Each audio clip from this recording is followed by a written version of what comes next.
Assalamualaikum warahmatullahi wabarakatuh. Perkenalkan, kami dari kelompok 6 yang akan membahas tentang kerajaan Pajajaran.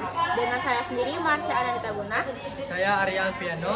Pada kesempatan kali ini kami akan membahas penjelasan umum, letak, awal berdiri, kehidupan politik, kehidupan ekonomi, kehidupan sosial budaya, sumber hukum, masa kejayaan, masa keruntuhan, dan peninggalannya. Dan pertama akan dijelaskan oleh Arya, yaitu penjelasan umum. Baiklah, saya akan menjelaskan penjelasan umum. Kerajaan Pajajaran adalah nama lain dari Kerajaan Sunda. Saat kerajaan ini beribu kota di Kota Pajajaran atau Pakuan Pajajaran, Bogor, di Jawa Barat yang terletak di Parahayangan Sunda. Kata Pakuan sendiri berasal dari Pakuan yang berarti kota.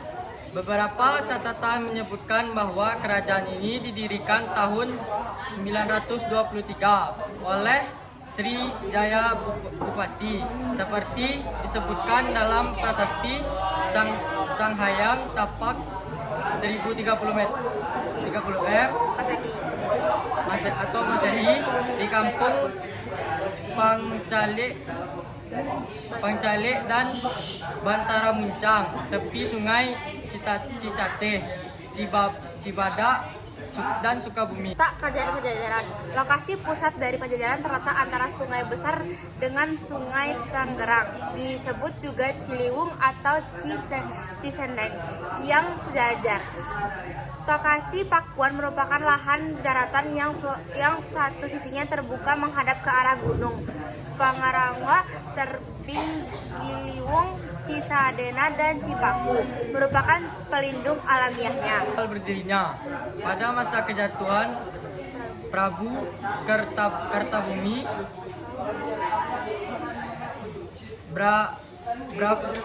Brawijaya mengalir pengungsi dari kerabat kerajaan Majapahit ke ibu kota kerajaan Galuh di Kawali, Kuningan, Jawa Barat. Raden Baribin, salah seorang saudara Prabu Kartabumi, termasuk di antaranya. Selain diterima dengan damai oleh Raja Dewa Niskala, ia bahkan dinikahkan dengan Ratna Ayu Kirana, salah satu seorang putri Raja Dewa Niskala.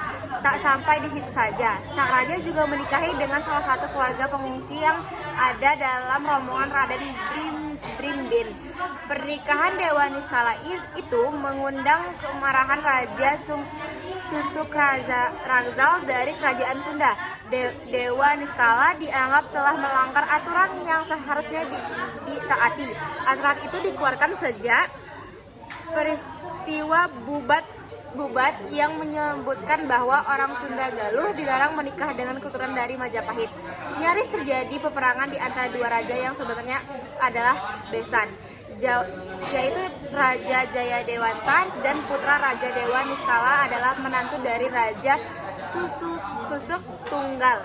Untungnya kemudian Dewan Penasihat berhasil mendamaikan keduanya. Dengan keputusan, dua raja itu harus turun dari tahta dan menyerahkan tahta kepada putra mahkota yang telah ditunjuk. Dewan Niskala menunjukkan Jayadewata, anaknya, sebagai penerus kekuatan Prabu Susuk Tunggal pun menunjukkan nama yang sama. Demikian, akhirnya Jayadewata menyatukan dua kerajaan itu. Jayadewata yang kemudian menggelar Siti Budaga Berharja mulai memerintah di Pakuan Pajajaran pada tahun 1482. Selanjutnya yaitu raja-raja yang menjabat dan tahun jabatannya. Yang pertama 1482 hingga 1521 yang dirajai oleh Sri Budaga Maharaja. Pada periode kedua yaitu 1521 hingga 1535 itu dirajai oleh Surawijaya. Yang ketiga ada 1535 hingga 1543 yang dikuasai oleh Ratu Dewata. Yang keempat ada pada tahun 1543 hingga 1551 oleh Ratu Sakti. Yang kelima ada 1551 hingga 1567 yang dikuasai oleh Ratu Nikla Denka. Dan yang terakhir ada pada tahun 1567 hingga 1579 oleh Raga Mulia. Kehidupan politik. Selama pemerintahan kerajaan Pajajaran pernah dipinjam oleh enam raji. Satu, Sri Baduga Maharaja, yaitu Prabu Siliwangi pada tahun 1182 sampai 1521. Yang kedua ada Surawisesa pada tahun 1521 sampai 1535. Yang ketiga ada Ratu Dewata pada 1535 sampai 1543. Yang keempat ada Ratu Sakti pada tahun 1543 sampai 1551. Yang kelima ada Ratu Nila Kendra pada tahun 1551 hingga 1567. Mereka semua memerintah kerajaan Pajajaran di daerah Pakuan, dan Ratu Nikendra adalah ija terakhir yang meninggalkan wilayah Pakuan sebab pada saat itu kerajaan Pajajaran diserang oleh Sultan atau Lasanuddin. Yang ketujuh ada Raga Mulia atau Prabu Surya Kencana pada tahun 150 hingga 1579.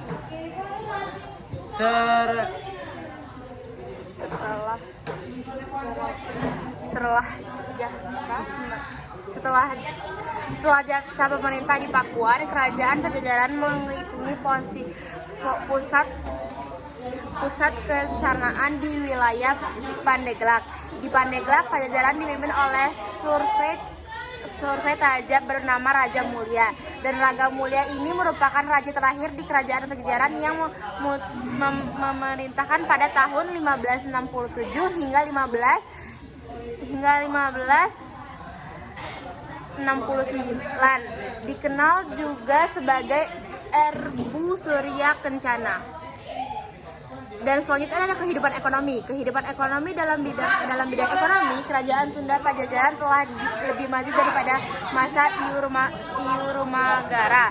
Kerajaan Sunda Pajajaran memiliki setidaknya 6 pelabuhan penting Banten, yaitu Pontan, Cigede, Tamaraga, Sunda Kelapa, dan Cimanuk. Setiap pelabuhan ini dikepalai oleh Serupui Sahabandar yang bertanggung jawab kepada raja. Para Syahbandar ini bertindak sebagai wali raja di pelabuhan-pelabuhan yang dikuasai, sekaligus tuanenik pajak dan tata dagang yang berjualan di Cereh. Pajak tersebut merupakan kiriman upeti berwujud barang dagang yang mahal dan memiliki uang. Dalam hal ini, transport air selain meliputi laut dilakukan pula melalui sungai besar seperti Citarum dan Cimanuk. Sebagai jalur perairan dalam negeri, melalui pelabuhan ini Pajajaran melakukan aktivitas pedagang dengan negara lain. Dalam berbagai peninggalan sejarah Citahuk, masyarakat Pajajaran telah berlayar hingga ke Malaka. Bahkan Kuncup Maladewa yang kecil di sebelah selatan India. Kehidupan sosial masyarakat Sunda dan Pakuan Pajajaran secara grafis besar dapat digolongkan ke dalam golongan seniman, peladang atau bercocok tanam, pedagang. Dari bukti-bukti sejarah diketahui umumnya masyarakat Pajajaran hidup dari hasil perladangan, seperti masyarakat Tarumanegara dan Galuh. Mereka umumnya selalu berpindah-pindah. Pula berpengaruh bergarua pacla bentuk tumah 4 unggal merek yang sederhana dalam hal tenaga kerja. Lagi menjadi anggot ya, rakyat jelata dan sebagian anak bangsawan. Mereka dibiayai oleh negara. Kehidupan budaya masyarakat Pajajaran sangat dipengaruhi oleh agama Hindu. Peninggalannya berupa kitab cerita Parahyangan dan kitab Sangyang Sikskanda, prasasti-prasasti dan jenis-jenis batik. Pada sumber hukum dari kerajaan Pajajaran adalah Sanghyang Siska Kanda yang Keresian dan Sawa Dharma yang merupakan ajaran berdasarkan pepatuan dan pengalaman para leluhur serta disampaikan secara lisan dan tulisan dari suatu generasi ke generasi berikutnya. Sanghyang Siska Kandang prasisan membicarakan perbuatan manusia yang salah, yaitu catur buta atau 4 hal yang mengerikan. Antara lainnya ada Burengka, Marade, Mariris, dan Wirang. Sedangkan salah satu ajaran dari Sweda Dharma abad ke-16 tertulis dalam bentuk puisi pada keropak 108 di bawah ini. Ini kawih penyaranya pakaiannya ubah kencu pengamaran Dharma. Masa kejayaan. Kerajaan Pajajaran pada masa pemerintah Sri Budaga Maharaja mengalami masa keemasan. Alasan ini pula yang banyak diingat oleh dan diturunkan masyarakat Jawa Barat, seolah-olah Siti Budaga atau Siliwangi raja yang tak pernah purna, senantiasa hidup abadi dialuhi dengan pikiran masyarakat.